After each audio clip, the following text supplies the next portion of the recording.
Najlepša hvala in lep pozdrav še enkrat.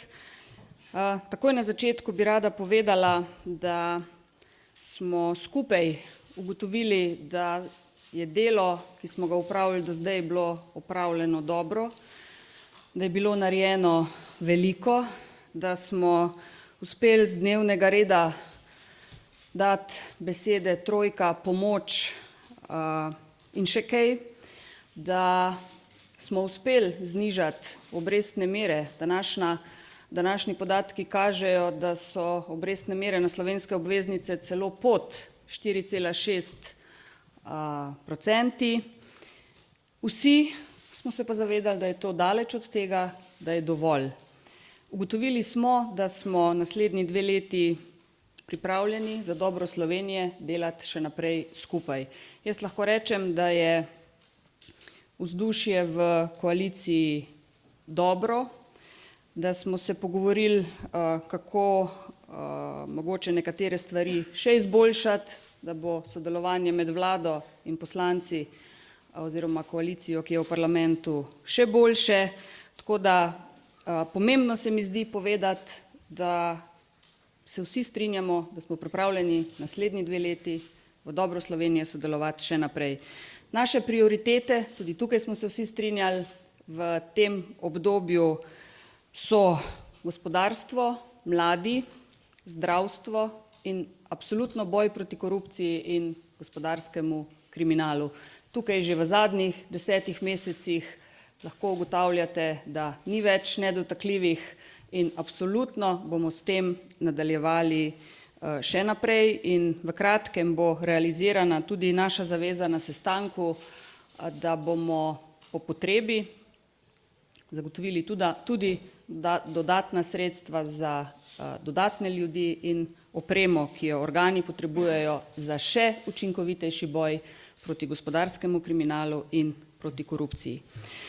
V dogovor, ki je bil danes predstavljen, so že vključene zaveze, da skladno s sprejetim proračunom za leto 2014 in 2015 ne bomo dodatno dvigovali davkov, ne bomo posegali v pokojnine in to pa ni povezano s proračunom, ampak absolutno naša skupna zaveza, ne bomo posegali v minimalno plačo. Prav tako se večinoma ali pa praktično vsi strinjamo, da za 2 leti, kot sklepamo dogovor, ni smiselno delati nekih velikih organizacijskih sprememb v vladi. Spremenili bomo oziroma del Ministrstva za gospodarstvo, ki je zadolžen za kohezijo, prehaja, ko bo zakon sprejet, jaz upam čim prej, pod okrilje predsednice vlade. To je ena organizacijska sprememba in ena, ki še ni dogovorjena, sem jo pa danes predlagala, da bi tudi pod okriljem predsednice vlade ustanovili urad za mlade. Skratka, urad za mlade naj se zaradi boljše horizontalne povezanosti in tudi zaradi teže, ki jo moramo dati mladim, iz Ministrstva za šolstvo prenese pod kabinet predsednice vlade. Mogoče še 2 točki, ki so tudi v zadnjem času bile večkrat izpostavljene, to je privatizacija in TEŠ 6. Danes o konkretnih naslednjih korakih privatizacije oziroma prodaje podjetij nismo govorili. Dogovorjeni pa smo, da v roku 2, maksimalno 3 mesecev pripravimo strategijo upravljanja z državnim premoženjem, ki bo vključevala tudi razumno prodajo slovenskih podjetij.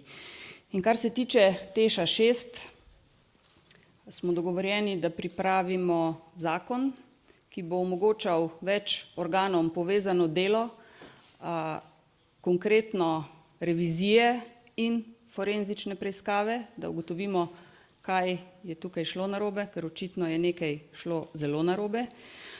Nažalost pa mislim, da se tudi vsi v koaliciji strinjamo, da nimamo tega privilegija, da bi se lahko danes odločali, ali ta projekt še možno ustaviti ali ne. Vsi podatki, ki jih imamo na mizi, kažejo, da bi ustavitev projekta bila pravzaprav še dražja kot zaključek projekta. In naša zaveza je, da bo treba z optimizacijo znotraj podjetij zagotoviti, da bo na koncu ta projekt deloval rentabilno, da ne bo delal izgube. To mora biti naša naloga in je naša naloga.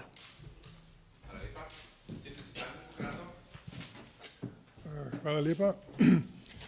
Po tej večurni razpravi je jasno, da koalicija ima voljo, znanje in moč, da vztraja do konca mandata.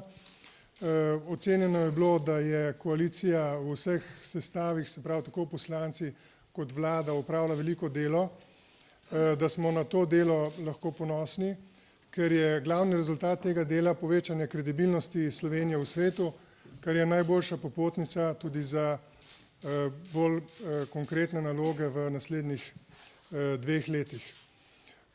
Mi se bomo lotili tega dela zavzeto in odgovorno, se pravi priprave koalicijskega dogovora, in ga izkoristili tudi zato, da animiramo ne samo svojo, ampak tudi širšo javnost, da Slovenijo ponovno spravimo v neko diskusijo, v iskanje tudi kakšnih novih idej, zato da utirimo Slovenijo še bolj trdno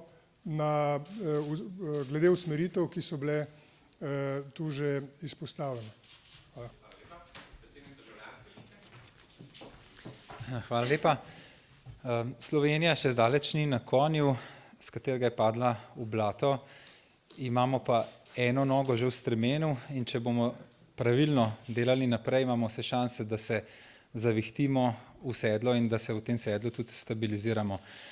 In to je bistvo koalicijskega dogovora za letošnje in naslednje leto, torej da potem, ko so pogašeni glavni požari, da se ustvarijo pogoji za gospodarsko rast in za to, da bodo tudi mladi ljudje zainteresirani ostajati v tej državi in da bodo imeli perspektivo.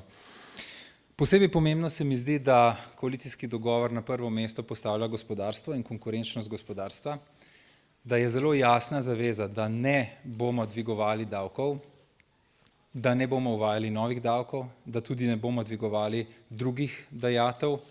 Pokazalo se je, da so recimo v zdravstvenem sistemu velike notranje rezerve pri javnih naročilih zaradi prepredenosti s korupcijo in omrežji in da je treba te rezerve počrpati, ne pa dodatno obremenjevati državljanov in gospodarstva.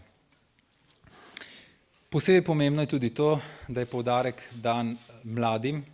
Do zdaj smo se veliko, in to je prav, ukvarjali z upokojenci in starejšo generacijo, v preostalem delu mandata pa je treba posebno pozornost posvetiti mladim in njihovi perspektivi v Sloveniji. Na področju gospodarskega kriminala in korupcije se čiščenje nadaljuje. Počasi se vrača zaupanje državljanov v to, da smo sposobni vzpostaviti pravno državo in pravično družbo. Mi si želimo državo, v kateri bodo prosperirali tisti, ki igrajo po pravilih, ki so sposobni in ki pridno delajo, in ne lopovi. S tem slednjim, torej lopovom, je pa mesto najprej pred sodišči in na koncu v zaporu. Še to, pred kratkim je Komisija za preprečevanje korupcije, torej senat, ki je v odstopu dal 15 konkretnih predlogov za ukrepov v zvezi z bojem proti gospodarskemu kriminalu in korupciji. Modro bi bilo, da veliko večino teh predlogov, vsi so po mojem mnenju sprejemljivi, vključimo v koalicijsko pogodbo. Ministrstvo za notranje zadeve že pripravlja akcijski načrt za vlado, tako da lahko v relativno doglednem času realiziramo vse te predloge.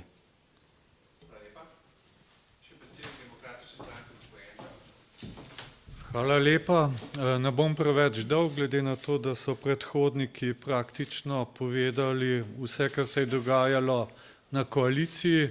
Sam bi povedal samo to, da je stranka Desus izjemno zadovoljna z današnjimi pogovori, ker očitno ne bo nobenih tendenc po znižanju pokojnin. To je za nas izjemno pomembno in sem vesel, da bo to tudi zapisano v koalicijski pogodbi. Seveda enako pričakujem glede regresa za tiste upokojence, ki prejemajo do 625 evrov pokojnine, in se strinjam z vsem ostalim, zavezanost k boju proti korupciji.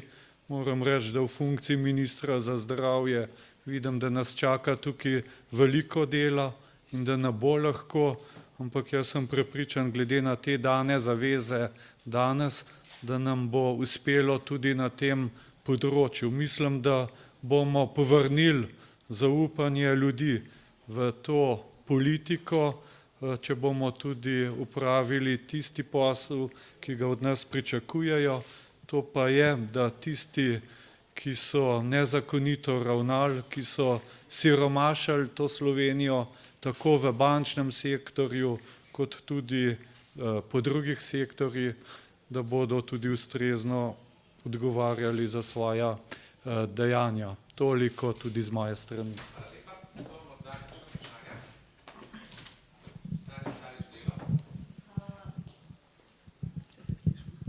Zanima me, ali ste danes govorili tudi o, ne vem, rekonstrukciji vlade, ste rekli, da je ne bo, ampak vendarle popolnitvi ministerskih mest, in če ste, kaj ste sklenili, kdaj lahko pričakujemo kandidate za ministre? Hvala.